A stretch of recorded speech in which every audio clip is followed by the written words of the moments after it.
Welcome, Ravi. And today in the Tech Talk, we are talking about online education and the digital divide which it has thrown up. COVID saw a lot of education institutions and a lot of private institutions going online and doing everything, trying to do everything online, especially the education institutions. In Delhi, most of the good schools, even government schools, are gone online. That's fine. But what about the countryside? In various states, some states are using television, some are using online, some are using a combination. This comes to the fact that what is the level of bandwidth in various regions of this country? Can online education go smoothly with the kind of present trend or present situation of bandwidth which is uneven across the country? That's what we are trying to discuss.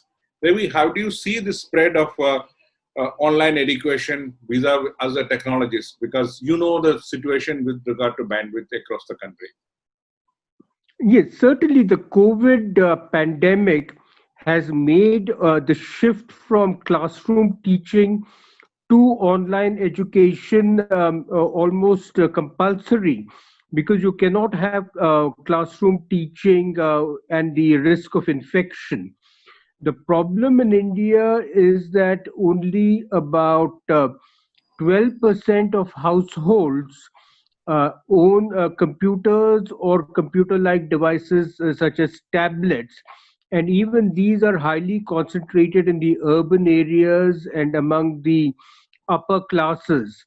Yeah. And again, only about 25% of households in the country have a smartphone.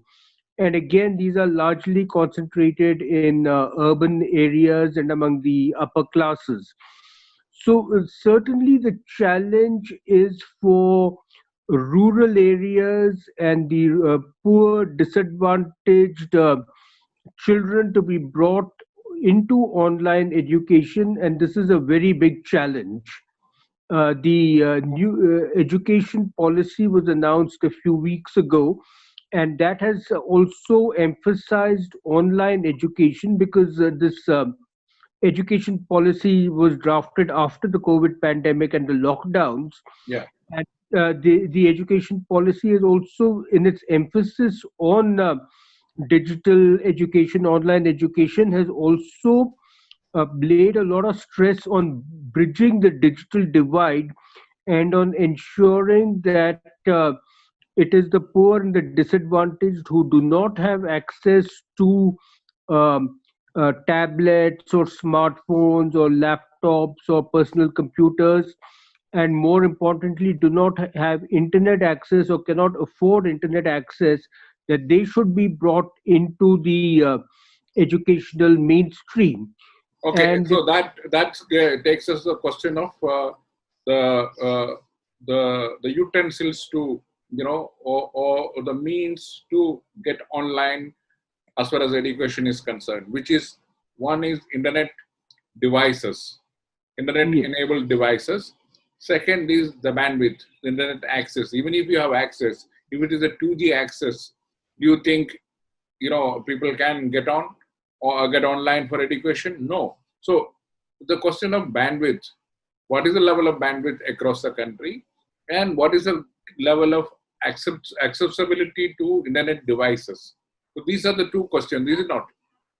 oh yes, certainly. Apart from the fact that only a very small percentage have the laptops or the computers, and only about 25% across the nation have smartphones, and in rural areas this would be much less. The other challenge is that of the bandwidth.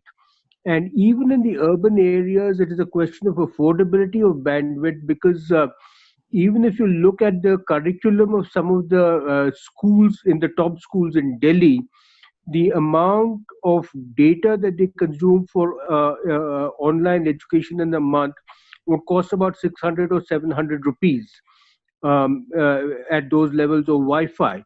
And in rural areas, you really will not even get those levels of connectivity.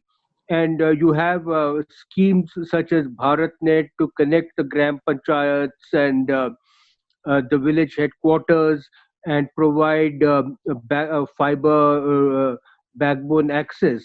But until you have the proper last mile connectivity in the talukas, in the villages, from the gram panchayats onwards, that is a very, very big challenge. So some states are doing a combination of television and internet access, where they're having beaming the lessons to community centers where students are sitting with social distancing. So all kinds of solutions had to be thought of. And again, the problem is that it is going to be an acceleration of the digital divide, where the haves will benefit and the have-nots will go further and further down. Okay. And in fact, there is also going to be a gender divide, because I saw some studies coming from the Hindi cow belt that even when the household owns a smartphone, they do not allow the girls to use that smartphone because of various social and cultural factors. Okay. Okay. So this is the model which is which is being used, but it's not time tested or tech tested for social and technological capability or compatibility at all. Is it not? Yes, certainly. The problem is you cannot go back to classroom teaching because of the risk of infection. So the government has to come up with various schemes to make online education more feasible, especially for the disadvantaged and the poorest of the poor. And so there had to be schemes, A, of giving the devices such as the laptops or the smartphones, and B, of ensuring adequate connectivity. And the connectivity is a major challenge in rural areas. We have heard stories of children having to travel 10 or 15 miles to get a good signal, of having to climb onto rooftops, or have to climb trees to get a good signal. Yeah. Then you also have other questions in education, that even if the content is there, how do you conduct examinations? A lot of students have said that they feel disadvantaged in having online. Yeah, that's a education pedagogy part of it. But Yes, what about let's concentrate on the technology part of it. So yes, in a way, the online education also tests the the big claim of telcos that you have reached 110 crore out of 135 or 140 crores. But when you actually try to test the network, you find that, as you said, 25% or 35% is smartphones and internet. They say 70 crore people, internet reaches 70 crore people. Most of it is wireless. All these claims fall flat, is it not? By the available reports. well, the statistics are there that you have so many internet users. That is not disputed. The problem is the quality of the connection. You need low latency, highly reliable, large bandwidths for teaching purposes, especially for video teaching, and you need a lot of technologies such as augmented reality, virtual reality. Secondly, we have to make a distinction between learning for the sake of learning and learning for the sake of a degree or a certificate. Because Okay. the real challenge is going to come in conducting examinations, where a lot of students will face problems because their bandwidth drop, they don't get a good signal, Yeah, or that's they're again not. the education. Yeah, that's a fallout of it. So one can safely say that this is an emergency measure which Indian, Indian connectivity issues still not supported fully, or it is still not grown enough to support it. Can one say that? Oh, yes, certainly. Because even though the BharatNet project is a good one, which has been done by various governments, both the preceding government as well as the present government, you still have several gram panchayats which are not connected, or even if they're connected, they do not get adequate connectivity. The other problem is electricity. There is in many areas not enough electricity. The electricity goes off for several hours in a day. So you have a lot of problems in the last mile in connecting from, let us say, the Gram Panchayat, which gets the backbone, the fiber backbone from BharatNet, to connect that to the 6 or 10 villages that it is supposed to cover. So Okay. those are the major problems, and you hear these stories of children not getting the signal, having to travel 15-20 miles to get a signal, especially in the rural areas or in the mountainous and forest areas. Yeah, but Ravi, I'm told that applications like the Zoom, which we are using, and Google Meet have suddenly become very popular, at least in the urban schools. At the urban education institutions, class teachers are running classes on Zoom because there are 40 people you can Zoom in, or there are 40 people you can put on Google Meet. So that's something, and then there are efforts of the Indian software community to develop such applications so that it can be used. So that's something which is a kind of temporary solution to this. But I feel that the government of India possesses, the Prasar Bharati has a lot of low power transmission and high power transmission stations across the country, which is a big network. I think they must put that to use than put everything on the internet, which is still sagging as far as bandwidth is concerned. Is it not?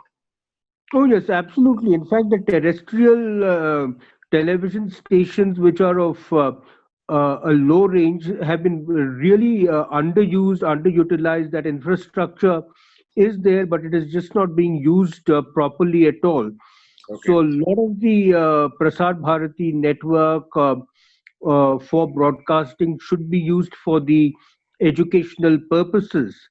Yes. And in fact, the education policy is saying that 6% of GDP should be allocated to education. But the reality is that in 2014, the percentage, the allocation for education was 4.2% of GDP, and it has actually fallen from to the 2014 level of 4.2 to 3.2% in 2019. Okay. So it really remains to be seen how this government is going to implement its very grandiose announcements of bridging the digital divide for educational purposes. Okay. But so one can safely say then that the online education, the effort to shift to online education during the COVID times can only add up to the digital divide, because urban centers, like let's say in Delhi, Bombay, let's say even Calcutta, all of them will have regular classes through the Zoom and Google Meet. And but in even tier 2, tier 3 cities, we don't know what is happening. Oh, yes, absolutely. In fact, it is the digital divide is going to accelerate, and because education is an enabler and a multiplier, here education will turn out to be a divider, because the students from the elite classes in the metro cities will move ahead, whereas their counterparts in rural areas, the tribal forest areas, and the hill areas will go fall further and further behind. Okay, it's a no-win situation, despite all the big claims of technology, access, and everything which we have. And I hope decision makers will do something about it sooner and later. But given the plight of telcos, we will discuss it later, in an episode. I doubt that will happen soon, because they are not in a position to, pump up more money to, to expand their bandwidth across the country in a even way. Yeah, that's what the financial situation of this telcos, which we keep reading every day. So Ravi, let's put that for the next episode. Thank you very much, and hope the country moves towards a better digital, situation than what it is today. Thank you. Yeah. Okay, thank you. Thank you.